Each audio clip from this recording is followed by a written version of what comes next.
கிறிஸ்துவுக்குள் அன்பான ஊழியக்காரர்களே, தேவனுடைய பிள்ளைகளே, உங்கள் யாவருக்கும் ஆண்டவராகிய இயேசு கிறிஸ்துவின் நாமத்தினாலே என் அன்பின் வாழ்த்துக்கள். தேவாதி தேவன் மகா பெரியவர், தேவனாகிய கர்த்தர் அவர் நல்லவர். கர்த்தர் நல்லவர் என்கின்ற அந்த ஒரு வெளிப்பாடு நம்முடைய வாழ்க்கையை நன்மையாய் மாற்றிவிடும். வேத புஸ்தகத்துல நாம் மிகவும் தெரிந்து கொள்ள வேண்டியது என்னவென்று சொன்னால், தேவனுடைய நாமம். தேவனுடைய நாமம் என்று சொல்லி நாம் அநேக நாமங்களை, தேவையில்லாத நாமங்களை எல்லாம் பயன்படுத்துகிறோம். இன்றைக்கு உங்களுக்கு ஒரு தெளிவாய் நான் தேவனுடைய நாமம் என்ன என்பதை எடுத்து காண்பிக்க வாஞ்சிக்கிறேன். யாத்ராகம் 20வது அதிகாரம் 7வது வசனம் சொல்லுகிறது, உன் தேவனாகிய கர்த்தருடைய நாமத்தை வீணிலே வழங்காதிருப்பாயாக.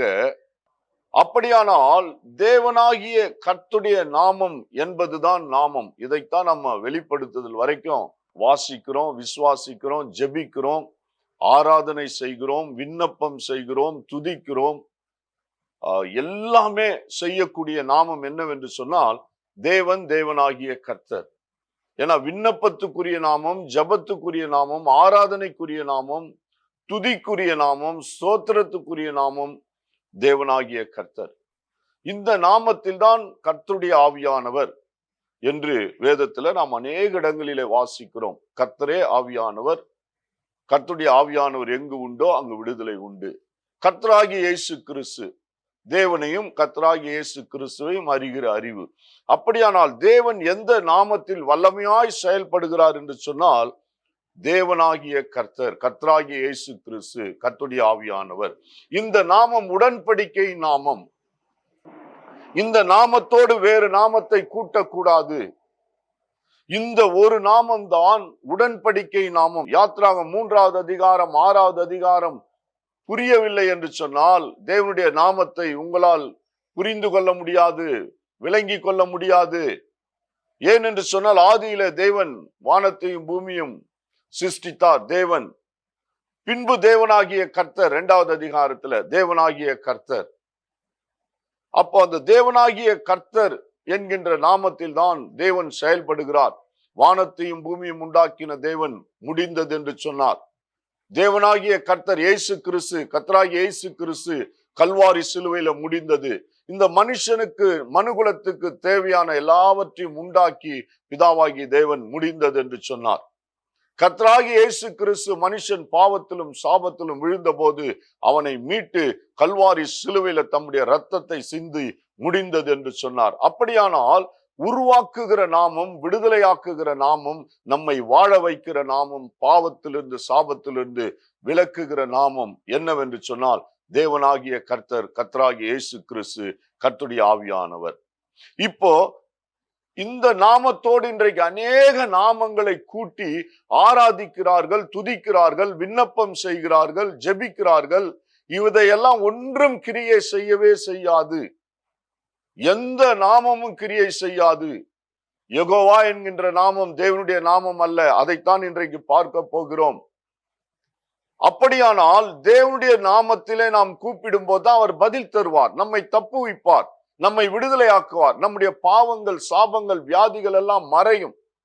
எங்கனா தேவனாகிய கர்த்தர், கர்த்தராகிய இயேசு கிறிஸ்து ஆவியானவர் வரும்போதுதான் நம்மை பரிசுத்த ஆவியானவர் விடுதலையாக்குவார். யாத்ராகம் 3வது அதிகாரம் 15வது வசனத்துல ஆண்டவர் அந்த இடத்துல மோசே ஒரு மிக மிக பயங்கரமான சூழ்நிலை. மோசே எகிப்து தேசத்துக்கு போக வேண்டும், ஜனங்களை மீட்டு கொண்டு வர வேண்டும். ஒரு பெரிய ஒரு வேலை. இது சாதாரணமானதல்ல, சாதாரணமான மனுஷன் செய்யக்கூடியதல்ல. அத்தனை பெரிய பொறுப்பான ஒரு வேலை. பார்வோனுக்கு முன்பாக பேச வேண்டும், மந்திரவாதிகளுக்கு முன்பாக பேச வேண்டும், தேவாதி தேவனுடைய நாமம், தேவனாகிய கர்த்தருடைய நாமத்தை மகிமைப்படுத்த வேண்டும். அதே போல அந்த தம்முடைய இஸ்ரவேல் ஜனங்களுக்கு முன்பாக பேச வேண்டும். அத்தனை பெரிய பொறுப்பான வேலையில ஆண்டவரே உம்முடைய நாமம் என்னவென்று சொல்லி யாத்ராகம் 3:14 கேட்ட போது அவர் சொன்னார், நான் இருக்கிறவராகவே இருக்கிறேன். I am who I am. அப்படியானால் இந்த இடத்துல பயன்படுத்தப்பட்ட நாமம் தான் யாவே என்று சொல்லி பார்க்கிறோம். இந்த நாமம் தான் YHWH WH எல்லாமே கேபிட்டல் லெட்டர்ஸ்ல இருக்க வேண்டும். அதைத்தான் நீங்க இப்போது ஸ்கிரீன்ல பாக்குறீங்க. அந்த இடத்துலதான் யாவே என்று சொல்லி போடப்பட்டிருக்கிறது. 4 எழுத்தின் நாமம். இப்போ இதுதான் இந்த இடத்துல தேவன் மோசேவுக்கு வெளிப்படுத்தின நாமம், 4 எழுத்தின் நாமம். இந்த டெட்ராகிராமட்டன் என்று சொல்லி பயன்படுத்துவார்கள். டெட்ராகிராமட்டன் இது யூத மக்கள் பயன்படுத்தக்கூடிய ஒரு நாமம். சொல்லும் போதே அவர்கள் சொல்லுவார்கள், இப்படிதான் அதை ப்ரொனவுன்ஸ் பண்றாங்க. இங்கிலீஷ்ல நான் போடுகிறேன், டெட்ராகிராமட்டன். இந்த டெட்ராகிராமட்டன் என்று சொல்லி ஜெபம் பண்ணுவார்கள்.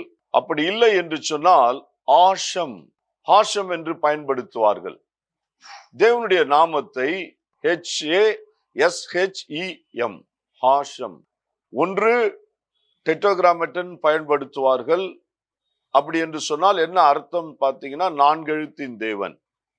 இல்லைன்னா ஹாஷம், ஹாஷம் என்று பயன்படுத்துவார்கள்.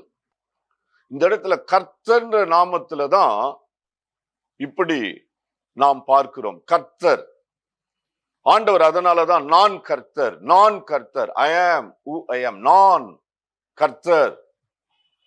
அப்போ எங்கெல்லாம் நான் வருகிறதோ அங்கெல்லாம் யாவே வர வேண்டும். யாவே அவர்கள் பயன்படுத்தாதபடினால் அடோனை என்று பயன்படுத்துவார்கள்.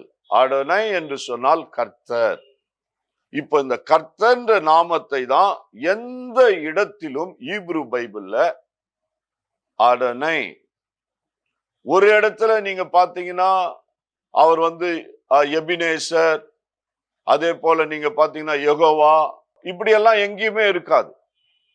எல்லா இடத்திலுமே கர்த்தர்னு வரும்போது அதோனை. இஸ்ரவேல் ஜனத்துடைய எந்த பாடல்களையும் ஜபத்தையும் நீங்க எடுத்து கேட்டீங்கன்னா கூட ஏலோகிம் அதோனை தான். ஏலோகிம் என்று சொன்னால் தேவன். இந்த இடத்துல ஆண்டவர் பயன்படுத்தின நாமம் யாவே என்கின்ற நாமத்தை அவர் எப்படி பயன்படுத்தினார்னா, அதோனை என்ற நாமத்தில கர்த்தர் அப்படி அவர் வெளிப்படுத்தினார். இதுதான் உடன்படிக்கை நாமம். இந்த நாமம் மாறவே கூடாது. அப்போ ஏலோகிம் அதோனை. இப்போ தேவனாகிய கர்த்தர், அதைத்தான் நம்ம யாத்திராகம் 20:7 வாசித்தோம். உன் தேவனாகிய கர்த்தருடைய நாமத்தை வீணிலே வழங்காதிருப்பாயாக. அப்ப ஆண்டவர் வெளிப்படுத்தின நாமம் என்னவென்று சொன்னால் தேவனாகிய கர்த்தர், ஏலோகிம் அதோனாய். இதுதான் ஈப்ரு பைபிள்ல கம்ப்ளீட்டா எல்லா இடத்திலும். எங்க தேவன் வந்தா ஏலோகிம் என்று வரும், கர்த்தர்னு வரும்போது அதோனை என்று வரும். மீது எந்த ஒரு இடத்தையும் எதையுமே அவர்கள் பயன்படுத்தவில்லை. ஆனால் ஜப வேலையில கூட நீங்க பாத்தீங்கன்னா அந்த ஆஷம் என்று பயன்படுத்தினாங்கன்னா அதனாய் தான் வரும். அதே போல நீங்க இந்த டெட்ராகிராமட்டன் சொன்னாங்கன்னா கூட அது கூட நீங்க பாத்தீங்கன்னா இந்த 4 எழுத்தின் தேவன், அதை சொல்றதுக்காக தான் அவங்க அப்படி சொல்றாங்க. அப்போ நாம் புரிந்து கொள்ள வேண்டியது இந்த இடத்துல கர்த்தர், இப்ப தேவனாகிய கர்த்தர். இப்ப அதுதான் உடன்படிக்கை நாமம். அதைத்தான் ஆண்டவர் இப்போ யாத்திராகம் 3வது அதிகாரம் 15வது வசனத்துல மோசேவிடத்துல மிக தெளிவாய் சொல்லுகிறார். மேலும் தேவன் மோசேயை நோக்கி, ஆபிரகாமின் தேவனும் ஈசாக்கின் தேவனும் யாக்கோபின் தேவனுமாய் இருக்கிற உங்கள் பிதாக்களுடைய தேவனாகிய கர்த்தர் என்னை உங்களிடத்திற்கு அனுப்பினார் என்று நீ இஸ்ரவேல் புத்திரருக்கு சொல்வாயாக. என்றைக்கும் இதுவே என் நாமம். ஆண்டவர் சொல்றார், என்றைக்கும் சர்வ வல்லவர், வானத்தையும் பூமியும் படைத்தவர், என்றைக்கும் என்றென்றைக்கும் உன் வாழ்நாள் முழுவதும் அல்ல மோசேவுக்கு. அது மாத்திரம் சொல்லல, மோசேவுடைய வாழ்நாள் முழுவதுக்கும் இல்ல, என்றைக்கும் என்று சொல்லி தலைமுறை தலைமுறை தோறும் இதுவே என் பெயர் பிரஸ்தாபம். தலைமுறை தலைமுறைக்கும் 1000 தலைமுறை வந்தாலும் சரி, நான் தான் தேவனாகிய கர்த்தர், கர்த்தராகிய இயேசு கிறிஸ்து, கர்த்தருடைய ஆவியானவர். இப்ப இந்த நாமம் தான், இது உடன்படிக்கை நாமமாய் இப்போது மாறுகிறது. ஆண்டவர் இந்த நாமத்துல தான் செயல்படுகிறார், பதில் தருகிறார், விடுதலை ஆக்குகிறார். இப்ப மோசே இடத்துல ஆண்டவர் இந்த இடத்துல சொல்லும் போது சொன்னார், இந்த நாமம் தலைமுறை தலைமுறைக்கும் என்றைக்கும் இதுதான் என் நாமம். தேவன் ஒன்னு சொல்லிட்டா மாற மாட்டார். என்றைக்கும் இதுதான் என் நாமம். நம்ம நம்பி கூப்பிடலாம் தேவனாகிய கர்த்தர். அதத்தான் வேதத்துல அவர் சொல்றார், தலைமுறை தலைமுறைக்கும் இதுதான் என் நாமம், உடன்படிக்கை நாமம். இந்த நாமத்தை கொண்டுதான் நீ போய் பார்வோனிடத்துல பேசு என்று சொல்லுகிறான். இந்த நாமத்துலதான் அவர் வல்லமையாய் செயல்பட்டார். இந்த நாமத்துலதான் தேவன் விடுதலை ஆக்கினார். இந்த நாமத்துலதான் அத்தனை வகையான வாதையை அனுப்பினார். என்னன்னா தேவனாகிய கர்த்தர். இப்போ இந்த நாமம் என்னவாகிறது என்று சொல்லி பார்த்தீங்கன்னா, இந்த நாமம் உடன்படிக்கை நாமமாய் மாறிவிடுகிறது. உபாகம் புஸ்தகம் 6வது அதிகாரம் 4வது வசனம், இஸ்ரவேலே கேள், உன் தேவனாகிய கர்த்தர் ஒருவரே கர்த்தர். இந்த இடத்துல ஆண்டவர் என்ன சொல்லுகிறார் என்று சொன்னால், ஏலோகிம் அதோனை, அவர் ஒருவர் தான் கர்த்தர்.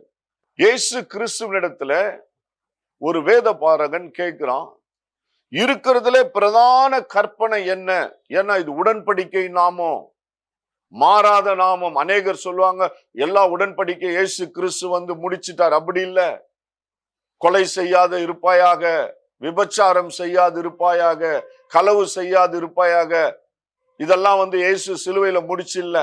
நீங்க எத்தனை பேரனா கொலை பண்ணுங்க, எங்கேயாவது போய் திருடுங்க, அதெல்லாம் முடியல. தேவனுடைய பிள்ளைகளே, ஆண்டவர் எதிலிருந்து விடுதலை ஆக்கினார் என்று சொன்னால், இவைகள் எல்லாம் செய்யாதபடிக்கு நமக்கு விடுதலை தந்தார். செய்யுங்க நான் பார்த்துக்கிறேன்னு சொல்லல, செய்யாமல் வாழ நமக்கு அபிஷேகத்தை கொடுத்தார், பரிசுத்தத்தை கொடுத்தார், அதிலிருந்து விடுதலையை கொடுத்தார், அதிலிருந்து மாற்றத்தை கொடுத்தார். அதை எப்படி முடிச்சாருன்னு சொன்னா, நம்முடைய வாழ்க்கையில அது நம்மை மேற்கொள்ளாதபடிக்கு நம்முடைய வாழ்க்கையில அவைகளை முடித்தார். பாவத்தை முறித்தார், கொலைவெறியின் ஆவியை முடித்தார், விபச்சார ஆவியை எல்லாம் முறித்தார் நம்முடைய வாழ்க்கையில. அப்போ ஆண்டவருடைய உடன்படிக்கை மாறாது. மார்க் 12வது அதிகாரத்துல 29வது வசனத்துல சொல்லுகிறார், இயேசு கிறிஸ்து அவனுக்கு பிரதியுத்தரமாக, கற்பனைகள் எல்லாம் பிரதான கற்பனை எதுவென்றால், இஸ்ரவேலே கேள், உன் தேவனாகிய கர்த்தர் ஒருவரே கர்த்தர். இது நாமம் உடன்படிக்கை நாமமாய் மாறிவிட்டது. அப்போ இந்த யெகோவான்ற நாமம் எப்படி வந்தது? இதைத்தான் நாம் பார்க்க போகிறோம். இந்த வேத புஸ்தகத்தில் நீங்க பார்க்கும்போது, யாத்ராகம் 6வது அதிகாரம் 2வது வசனத்தை, மேலும் தேவன் மோசேயை நோக்கி, நான் கர்த்தர்னு வரணும் இங்க. ஏன்னா அவர் மாறாதவர், உடன்படிக்கையின் தேவன். ஏன்னா ஆக்சுவலா இந்த இடத்துல நீங்க பாத்தீங்கன்னா யாவேன்னு வரணும். யாவேன்னு வர வேண்டியது இந்த இடத்துல யெகோவான்னு வந்தது வந்து எப்படின்னா இப்ப பார்க்க போகிறோம். ஆனா இந்த 2வது வசனத்துல எந்த வேதாகமத்திலுமே இல்லை. ஏன்னா கிங் ஜேம்ஸ் வெர்ஷன் தான் முதல்ல பிரிண்ட் பண்ணது ஆங்கில வேதாகமம். அதுல வந்து வில்லியம் டெண்டேல்னு ஒருத்தர் வந்து அதை டிரான்ஸ்லேட் பண்ணாரு. அந்த கிங் ஜேம்ஸ் வெர்ஷன்ல கூட கிடையாது, ஆனா இந்த தமிழ் வேதாகமத்துல இருக்கிறது. இந்த குழப்பம் எங்க ஆரம்பித்தது என்று சொன்னால், யாத்ராகம் 6வது அதிகாரத்தில் தான் ஆரம்பித்தது. இதனால தான் ஆயிரக்கணக்கான, லட்சக்கணக்கான, கோடிக்கணக்கான மக்களை திசை திருப்பி விட்டு விட்டது. என்னன்னா இந்த யெகோவான்ற நாமம். ஏன்னா யெகோவா தேவனுக்கு 1000 நாமங்கள் இருக்கிறதுன்னு சொல்றாங்க. ஆனா அந்த யெகோவான்ற ஒருவேளை தேவன் அப்படி இருந்தா ஒருவேளை இருக்கும்னு நினைக்கிறேன். ஆனால் இந்த வேத புஸ்தகத்துல சொல்லுகிற தேவனாகிய கர்த்தர் ஏலோகிம் அதோனாய், அந்த தேவனுக்கு வேற நாமமே கிடையாது. அப்போ இந்த யெகோவான்ற நாமம் வந்து உருவாக்கப்பட்டது, மனுஷனால் உண்டாக்கப்பட்டது. யார் என்று சொன்னால், ரேமன்ஸ் மார்டினி என்று சொல்லப்படுகிற ஒரு கேத்தலிக் பிரீஸ்ட். அவர் மூலமாய் ஃபீஜியோ ஃபீடே என்ற புஸ்தகம், இந்த ஃபீஜியோ ஃபீடே என்ற புஸ்தகம் ஆங்கிலத்துல டேகர் ஆஃப் ஃபெய்த்னு டிரான்ஸ்லேட் பண்ணப்பட்டிருக்கிறது. ஸ்கிரீன்ல நீங்க அதை பார்த்து கொண்டிருக்கிறீர்கள். இந்த புஸ்தகத்துல 1278ஆம் ஆண்டு முதல் முறையாக யெகோவா என்கின்ற நாமத்தை அவர் பயன்படுத்துகிறார். இந்த இடத்துல வேற சில டிரான்ஸ்லேஷன் இருக்கிறது, தமிழ் டிரான்ஸ்லேஷன்ல. அதுல வந்து பரன், கர்த்தர் தான் வரும். இந்த தமிழ் டிரான்ஸ்லேஷன்ல தான் அது மாற்றப்பட்டது. நிறைய தமிழ் வேதாகமும் இந்த இடத்துல யெகோவா என்ற பெயர் பயன்படுத்தாமே நிறைய வேதாகம புஸ்தகங்கள் இருக்கிறது. மெட்ராஸ் எடிசன் 1860 வந்த புஸ்தகத்துல எல்லாம் யெகோவான்ற பெயரே கிடையாது. அப்ப 1860 ஆண்டு பிரிண்ட் செய்யப்பட்ட வேத புஸ்தகத்துல யெகோவான்ற பெயரெல்லாம் எடுத்துட்டாங்க. அப்போ இந்த ரேமன்ஸ் மார்டினி என்ற சொல்லப்படுகிற மனுஷன் இந்த டிராகர் ஆஃப் ஃபெய்த் என்ற புஸ்தகத்துல முதல் முறையாக இந்த நாமத்தை பயன்படுத்துகிறார். அதற்கு முன்பு எந்த வேத புஸ்தகத்திலும் கிடையாது. அதுக்கு முன்னாடி என்ன வேத புஸ்தகம் இருந்தது சொன்னீங்கன்னா, கிபி 382 ஆண்டு தான் முதல்ல ஒரு வேத புஸ்தகம் வருகிறது. கிறிஸ்து மரித்து உயிர்த்தெழுந்த பிறகு, அப்போஸ்தலர் காலத்துக்கு பிறகு 382 ஆண்டுதான் முதல்ல ஒரு கேத்தலிக் பைபிள் ஒன்று லாட்டின் லாங்குவேஜ்ல, லத்தீன் மொழியில அவர்கள் எழுதுகிறார்கள். அந்த லாட்டின் லாங்குவேஜில் எழுதும் போதுதான் இதற்கு ஒரு கவுன்சில் இருக்கிறது, ஒரு பாடி, ஒரு கவுன்சில் இருந்துதான் அப்போது அப்போஸ்தலர்கள் பயன்படுத்தின அந்த தோல் சுருள்கள், சிறிய சிறிய பிரதிகள், சின்ன லெட்டர்ஸ், இதெல்லாத்தையும் கலெக்ட் பண்ணி இந்த கவுன்சில் தான் இதை அங்கீகரித்து அதுல நிறைய சில ஆர்குமெண்ட்ஸுக்கு அப்புறம் 382 ஆண்டு தான் உருவாக்கப்படுகிறது. அப்போது இருந்த வேத புஸ்தகத்திலும் இந்த யெகோவா என்று சொல்லப்படுகிற பெயர் இல்லை. நல்லா கவனிச்சுக்கணும். அந்த யெகோவான்ற பெயர் ஏற்கனவே நியூ டெஸ்ட்மெண்ட்ல எங்கேயுமே வரல. இப்போ இந்த வேத புஸ்தகத்திலே எங்கேயுமே கிடையாது. இந்த ஓல்ட் டெஸ்ட்மெண்ட்ல மாதிரியும் இந்த தமிழ் வேதாகமத்துல 12 இடத்துல இருக்கிறது. கிங் ஜேம்ஸ் வெர்ஷன்ல 6 இடத்துல இருக்கிறது. நியூ கிங் ஜேம்ஸ் வெர்ஷன்ல ஒரு இடத்துல கூட கிடையாது. அதே போல நீங்க NIV-லயும் ஒரு இடத்துல கூட யெகோவான்ற நாமம் ஆதியாகமத்திலிருந்து வெளிப்படுத்துதல் வரைக்கும் இன்றைக்கு வரையும் கிடையாது. அப்போ இந்த தமிழ் வேதாகமத்துல சிறு குழப்பங்கள் இருந்தபடினால, சில டிரான்ஸ்லேஷன்லால அப்ப அந்த யெகோவான்ற நாமத்தை எங்கிருந்து வந்தது என்று சொன்னால், முதலாவது இந்த ரேமன்ஸ் மார்டினி என்று சொல்லப்படுகிற மனுஷன் 1678 ஆண்டு கிபியில அவர் எழுதுறாரு. கிங் ஜேம்ஸ் வெர்ஷன் அதுக்கு அப்புறம் வந்தது. வில்லியம் டெண்டேல் ஒரு 80% எழுதும் போதே அவரை அந்த கேத்தலிக் ஆட்கள் கொன்னுட்டாங்க. இந்த ரேமன்ஸ் மார்டினி முதல்ல எழுதும் போதே ஒரு பெரிய தர்க்கம், சண்டை. யெகோவான்னு நேம டிரான்ஸ்லேட் பண்ணக்கூடாது என்று சொல்லி யூதர்களுக்கும் இந்த ரேமன்ஸ் மார்டினிக்கும் பெரிய பிரச்சனை, அது பெரிய சண்டை. அதெல்லாம் போய் படிச்சு பார்க்கணும். அதுக்கப்புறம் யார் இந்த வேத புஸ்தகத்துல பயன்படுத்தினது என்று சொன்னால், இந்த வில்லியம் டெண்டேல் 1530 ஆண்டு அவர் எழுதி, அவரு ஆல்மோஸ்ட் பைபிளை இங்கிலீஷ்ல முடிக்க போறாரு. அவரை கொன்னுட்டாங்க. ரோமன் கேத்தலிக் வேற, கேத்தலிக் வேற. கேத்தலிக் தான் அந்த நாட்கள்ல இருந்தவர்கள். ரோமன் கேத்தலிக் வந்த பிறகுதான் நிறைய சடங்காச்சாரங்கள், அவர்களுடைய ஆராதனை முறைமைகள், இந்த சீட்டு, இந்த பாவ அறிக்கை, வேற சில சிலை வழிபாடுகள், இதெல்லாத்தையும் கொண்டு வந்துட்டாங்க. சரி, அதெல்லாம் வேற பக்கம் இருக்கட்டும். இந்த வில்லியம் டெண்டேல் 1530 ஆண்டு அவர் கொலை செய்யப்படுகிறார். அதோட விட்டுட்டாங்க. அதுக்கப்புறம் இந்த கிங் ஜேம்ஸ் அப்படின்னு ஒரு ராஜா வந்துதான் 1611 ஆண்டு அந்த வேத புஸ்தகத்தை எடுத்து மறுபடியும் எழுதும் போது, நான் நினைக்கிறேன் ஏறக்குறைய ஒரு 37 நல்ல பைபிள் ஸ்காலர்ஸ் எல்லாம் வச்சு அதை மறுபடியுமாய் அந்த கிங் ஜேம்ஸ் வெர்ஷன் என்று, ஏன்னா அதுல நிறைய ப்ராப்ளம்ஸ் இருந்தது, அதெல்லாம் எடுத்துட்டு 1611 ஆண்டு இந்த கிங் ஜேம்ஸ் வெர்ஷன்லயும் யெகோவான்றது பிரிண்ட் பண்ணி வந்துடுச்சு. அதுக்கு அப்புறம் தான் நியூ கிங் ஜேம்ஸ் வெர்ஷன் வந்த பிறகுதான் இந்த யெகோவான்ற பேரையே எடுத்துட்டாங்க. இப்போ இந்த நியூ கிங் ஜேம்ஸ் வெர்ஷன்ல எல்லாம் என்ன போட்டாங்கன்னா, த லார்ட் எல்லாமே கேபிட்டல் லெட்டர்ஸ்ல. நியூ கிங் ஜேம்ஸ் வெர்ஷன்லயும் NIV பைபிள்லயும் நியூ லிவிங் டிரான்ஸ்லேஷன்ல மாத்திரம்தான் யாவேன்னு கொடுத்திருக்கோம். ஏன்னா யெகோவான்ற நாமமே வேற எந்த வேத புஸ்தகத்திலுமே கிடையாது. பாருங்க, NIV பைபிள்ல எல்லாம் யெகோவான்னு நீங்க போட்டு அந்த ஸ்டடி பைபிள்ல நீங்க சர்ச் பண்ணீங்கன்னா நாட் ஃபவுண்ட்னு வரும். இந்த யெகோவான்ற நாமத்துக்கும் இந்த வேத புஸ்தகத்துக்கும் எந்த சம்பந்தமும் கிடையாது. யெகோவான்ற நாமம் இந்த ரேமன்ஸ் மார்டினி என்று சொல்லப்படுகிற மனுஷன் 1278 ஆண்டு கொண்டு வந்த ஒரு டேகர் ஆஃப் ஃபெய்த் என்ற ஒரு புஸ்தகத்தில் எழுதப்பட்ட நாமம் அது. அந்த நாமத்துக்கும் தேவனாகிய கர்த்தருடைய நாமத்துக்கும், யெகோவான்ற நாமத்துக்கும் தேவனாகிய கர்த்தருடைய நாமத்துக்கும் எந்த சம்பந்தமுமே கிடையாது. இந்த வேத பதிப்புல நான் உங்களுக்கு மிக தெளிவாய் காண்பிக்கிறேன். ஏன்னா அதுக்கப்புறம் கூட நீங்க பாத்தீங்கன்னா கிங் ஜேம்ஸ் வெர்ஷன்ல கூட இந்த யெகோவான்ற நாமத்துல வரும்போது சில இடங்களில அந்த இடத்தை குறித்து, சில இடங்களில பலிபீடத்தை குறித்து, சில இடங்களில நகரத்தை குறித்தெல்லாம் வரும்போது கூட நீங்க பாத்தீங்கன்னா பாருங்க, ஏசாயா தீர்க்கதரிசியின் புஸ்தகம் 12வது அதிகாரம் 2வது வசனம், ஏசாயா தீர்க்கதரிசியின் புஸ்தகம் 26வது அதிகாரம் 4வது வசனம். யெகோவான் வந்தா கூட நியூ கிங் ஜேம்ஸ் வெர்ஷன்ல எல்லாம் YAH தான் வரும். இந்த YAH நீங்க பாத்தீங்கன்னா அந்த 4 எழுத்தின் நாமம் YWH, அதைத்தான் நியூ கிங் ஜேம்ஸ் வெர்ஷன் கூட பாத்தீங்கன்னா அதை காண்பிக்கிறதை பார்க்கிறோம்.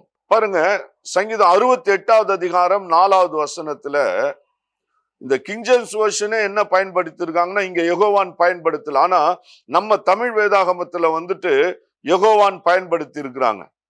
அந்த யெகோவான்ற பெயரை வந்துட்டு ஈவன் வில்லியம் டெண்டல் டிரான்ஸ்லேட் பண்ணதும் சரி, 1530வது ஆண்டுல டிரான்ஸ்லேட் பண்ணதும் சரி, அதுக்கப்புறம் நீங்க பார்க்கும்போது நியூ கிங் ஜேம்ஸ் வெர்ஷன்ல டிரான்ஸ்லேட் பண்ணதுலயும் சரி, இல்ல எப்படி இருக்கும்னு சொன்னீங்கன்னா கிங் ஜேம்ஸ் வெர்ஷன்ல JAH இருக்கும், நியூ கிங் ஜேம்ஸ் வெர்ஷன்ல YAH இருக்கும். ஏன்னா அநேக இடத்துல எடுத்துட்டாங்க. இந்த தமிழ் வேதாகமத்துல 13 இடத்துல இருக்கிறது. ஆனா அதுல இருந்ததெல்லாம் வேதாகம புஸ்தகம் லார்ட், கர்த்தர். அப்போ அந்த கர்த்தர்ன்ற நாமம் தான் 4 எழுத்தி நாமம், யாவே என்று சொல்லப்படுகிற நாமம், கர்த்தர் என்று சொல்லப்படுகிற நாமம். கர்த்தர் தான் வரணும். வேத புஸ்தகத்துல நீங்க எந்த இடத்துலயும் யெகோவான் வாசிக்கவே கூடாது. ஏன்னா யெகோவா என்பது ஒரு மனுஷனால் உருவாக்கப்பட்ட ஒரு பெயர். அது இந்த ரேமன்ஸ் மார்டினின்னு சொல்லப்படுகிற மனுஷன் அவன் உருவாக்குனது. 1278வது ஆண்டு கிறிஸ்து மரித்து 1300 வருஷத்துக்கு அப்புறமா ஒரு மனுஷனால் வந்தது. அதை நாம் இன்றைக்கு பயன்படுத்துறோம். 1000 நாமங்கள் இருக்கிறது.